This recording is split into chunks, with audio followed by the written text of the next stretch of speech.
कुछ धर्म के ठेकेदार लोग हैं जो खुद के धर्म के बारे में सही से जानते नहीं हैं, दूसरों के धर्म को लेकर परेशान रहते हैं, ट्रोल करते हैं। उनके लिए ये वीडियो पूरा देखें, ध्यान से देखें।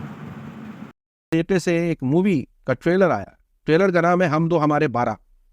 अब जाने माने कलाकार हैं, कुछ का तो मैं खुद फैन हूं, जो इसके अंदर एक्टर है अनु कपूर।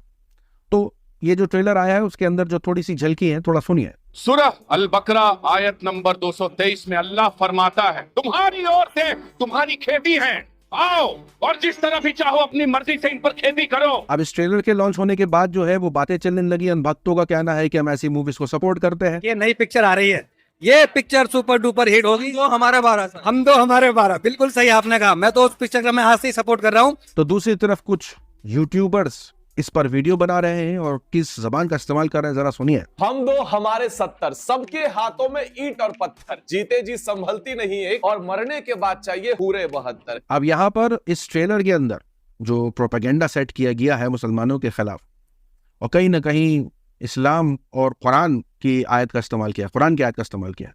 और सवाल जो है वो इस्लाम से है कि इस्लाम में किस तरीके से औरतों के साथ बर्ताव करने का हुक्म, और एग्जैजरेट किया ट्रेलर के अंदर, बहुत एग्जैजरेट किया कि भाई औरतें जो है वो खेती हैं, और जो भी बातें उन्होंने बोली है। अब यहाँ पर जो लोग ट्रोल कर रहे हैं, कुरान पर सवाल खड़े कर रहे हैं, इस्लाम पर सवाल खड़े कर रहे हैं, मुसलमानों को कटघरे में खड़ा कर रहे हैं, सारी बातें ये चल रही हैं सोशल मीडिया पर बहुत। अब जैसे मैंने क्लिप शेयर करी, आप समझ गए होंगे कि ये प्रोपेगेंडा कहाँ तक जाने वाला है। कई लोग वीडियो बना रहे हैं, दूसरी तरफ बाइकआउट भी चल रहा है। कई लोग नाराज भी हैं, बोल रहे हैं कि रिलीज नहीं होने देना चाहते हम ऐसी मूवीज, इससे जो है छवि खराब है, और ये सारी बातें चल रही हैं। लेकिन वो अनभक्त जो इस मूवी के और ट्रेलर के माध्यम से प्रोपेगेंडा को और आगे बढ़ा रहे हैं, उनकी जानकारी के लिए कुछ मैं बता देना चाहता हूं, ताकि उनको पता चले कि जब वो किसी के धर्म या किसी की धार्मिक किताब पर सवाल उठाए तो पहले वो ये भी देख लें कि क्या उनकी धार्मिक किताब में ऐसा कुछ लिखा है कि नहीं, वरना तो बड़ी गड़बड़ हो जाएगी। तो यहाँ पेश करता हूं मैं गरुड़ा पुराण का एक श्लोक। इस श्लोक के मुताबिक बताया जा रहा है कि जिस औरत के बच्चे ना हो उन्हें 8 साल बाद छोड़ देना चाहिए, और जिस औरत की सिर्फ बेटी हो उसे 11 साल बाद छोड़ देना चाहिए। यानी कुल मिलाकर के श्लोक का मतलब यह है कि औरत बच्चे पैदा करने के लिए ही है, उसका काम बच्चे पैदा करना ही है, और अगर 8 साल तक बच्चे ना हो, ना दे पाए बच्चे, तो उसे छोड़ देना चाहिए। और 11 साल तक अगर सिर्फ बेटी हुई है तो 11 साल में छोड़ देना चाहिए। आगे सुनते हैं मनुस्मृति में क्या लिखा है। मनुस्मृति में साफ लिखा हुआ है चैप्टर 9 में कि औरत जो है वो खेती है, सॉइल है, जमीन है, और मर्द जो है वो बीज है। तो इस तरीके की बातें मनुस्मृति में लिखी हुई हैं।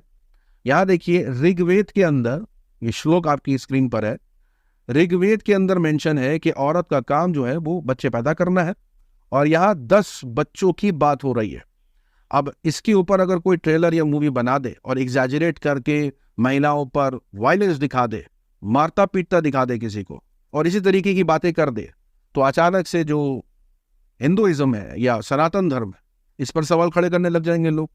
तो यहाँ जो अनभक्त कर रहे हैं बिना ये जाने कि उनके खुद के ग्रंथों में क्या है, उनकी खुद की किताबों में क्या है, और वो एक तरफ प्रोपेगेंडा को आगे बढ़ा रहे हैं, उनका एक्सपोज करने के लिए जरूरी था।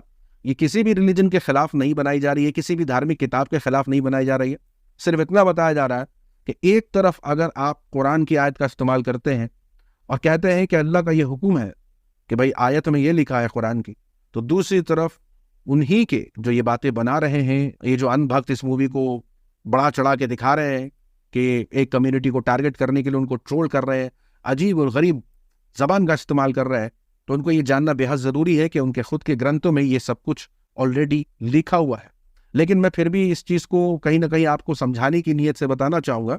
अगर आप किसी बड़े उस्ताद से सीखेंगे चीज़ों को, तो आपको बहुत आसान भाषा में समझाया जाएगा, डिटेल में समझाया जाएगा।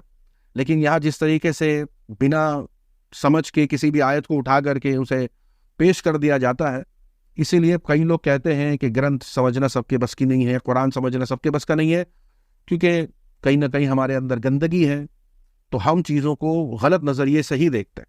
तो अगर हम इसको सही सिरे से समझना चाहते हैं ग्रंथों को, तो उस्ताद, गुरु, इनकी सब ज़रूरत है, ना कि खुद जिस तरीके से कमेंट्री करने बैठ गए अनभक्त, उस तरीके की ज़रूरत है लोगों को एजुकेट करना या किसी